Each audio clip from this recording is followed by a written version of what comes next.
Hello everyone. So today I am going to discuss Karl Pearson correlation coefficient. This is the one method to computing the correlation coefficient. Okay. And the other method we already discussed under the frequency distribution, that is the scatter diagram. Actually there are the number of method of computing the correlation coefficient, but according to your syllabus we will discuss only the Karl Pearson method. Okay. So where we use this method, we use this when both the variables are normally distributed. When both the variables are normally distributed. And what is the formula for the Karl Pearson? That is the summation x minus x bar into y minus y bar over square root summation x minus x bar square into y minus y bar square. So here x minus x bar is equal to x and y minus y bar is equal to y. So we can write the formula like this way: summation xy over square root summation x square and summation y square. So as we look at the formula, it seems tough, but if we proceed step by step, calculations are not that much tough as the formula looks like. Okay, so in the statistics you need to remember only the formulas. Now next is how we calculate the Karl Pearson correlation coefficient. Suppose we are having two variables x and y. The values are x are 6, 4, 6, 8, 8, 10, 8 and 6. There are the values for the y variable also that we will discuss later on. Okay, first of all, we will discuss about the x. Okay, so we have the x value, we need to find out the x bar. So same like the SD, how we calculate the x bar, we need the summation of the x values, that is the 56. So we will find out the mean, that is x bar 56 over how many values are these?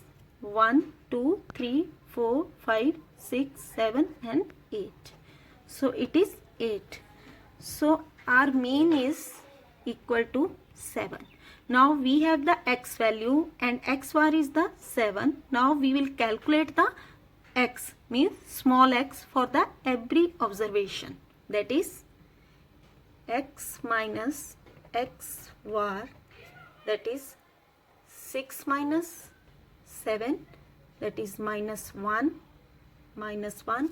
then 4 minus 7, that is minus 3, then 6 minus 7, that is minus 1, then 8 minus 7, that is 1 or plus 1, again 8 minus 7, it's 1, 10 minus 7 is 3, 8 minus 7, that is 1, 6 minus 7, that is minus 1. Okay. Next we will calculate the x square. So 1 is to 1, 1, 3 is to 3, that is 3, again 1, 1, 1, 3 3s are, that is 9, 1, 1. So we calculated the x square. So next we are taking the other variable, that is the y. Values of the y variable are 4, 4, 7, 10, 4, 7, 7 and 1. So again we will calculate the y bar. How we calculate? That is the summation of all the values, that is it is 44 and how many values are there? It is 8. So 44 divided by 8 is equal to 5.5. So we have the y value and y bar. So we will calculate the small y. Okay, small y, just we are giving one name to cancel the confusion of the y, and again we are using the y and y. Okay, so we will calculate the y.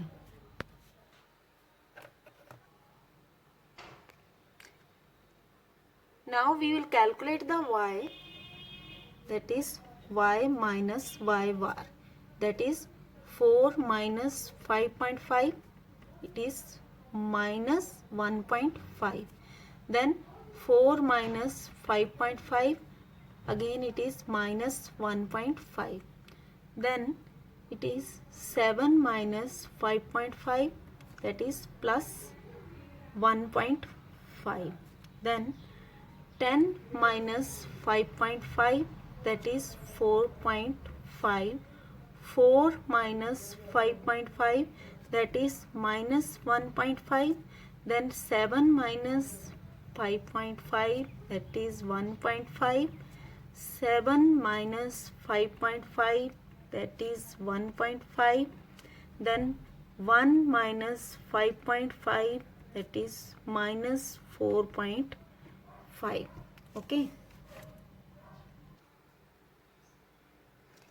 Now we will calculate the y square. 1.5 into 1.5, that is 2.5. Again 2.5, 2.25. Then 2.25. 4.5 into 4.5, that is 20.25. Then 2.25. Again it is 2.25.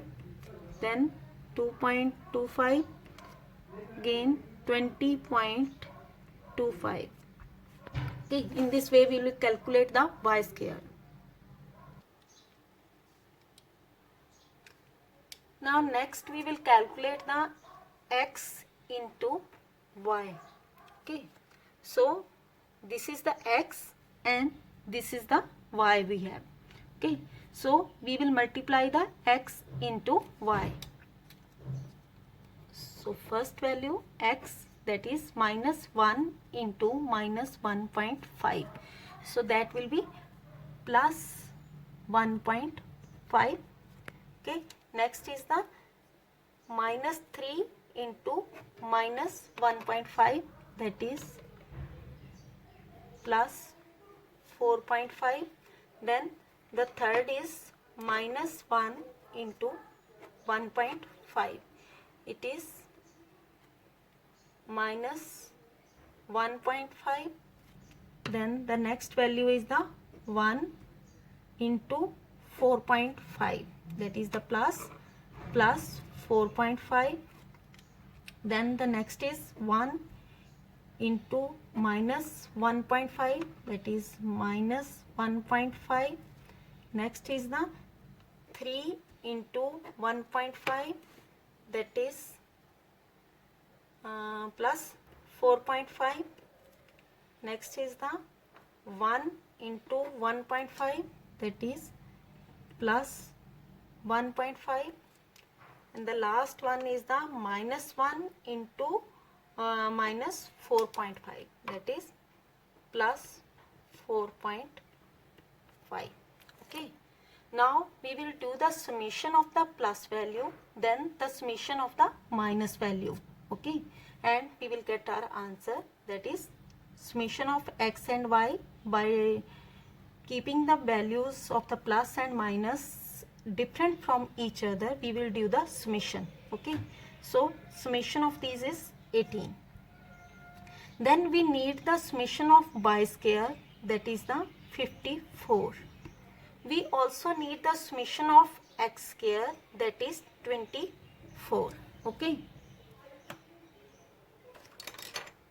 So according to the formula, that is our summation xy, we have the summation of the xy, that is 18 over square root summation x square. Summation x square we have 24 into summation y square, that is 54. Now simply calculate it, that is 18 over square root 1296. Then next is solve it, 18 over 36. The answer will be 0.5. So our correlation coefficient is 0.5. It is in the plus value. So it shows there is the moderate correlation between the two variables x and y. So this is the way to calculate the Karl Pearson correlation coefficient. Okay. So this is the end of the today's class. Okay.